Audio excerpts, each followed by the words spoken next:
So when we look at the hip bone from in front, like this, we see the inner aspect of the ilium and the outer aspect of the pubis and ischium.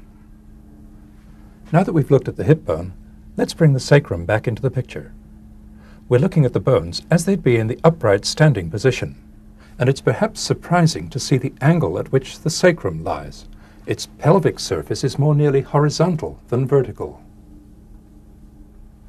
The sacrum is attached to the hip bone not only by the sacroiliac joint, seen here from behind, but also by two big ligaments, one going to the ischial spine and one going to the ischial tuberosity, as we'll see in a minute. Now let's add the femur to the picture. The femur is the longest bone in the body. We'll be looking at its distal end in the next section. For now, let's look at the features of the proximal end. This is the head of the femur. This is the neck.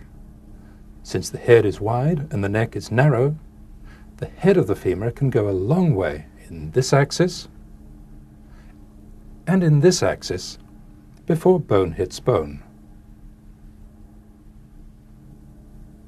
This prominent lump is the greater trochanter, and this one is the lesser trochanter.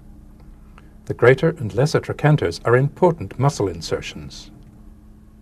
This line, the intertrochanteric line, marks the insertion of a major ligament of the hip joint, which we'll see in a minute.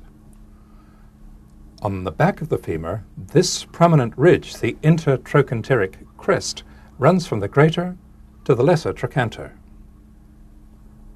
This broad rough area is the gluteal tuberosity. This rough line running down the shaft of the femur is the linea aspera.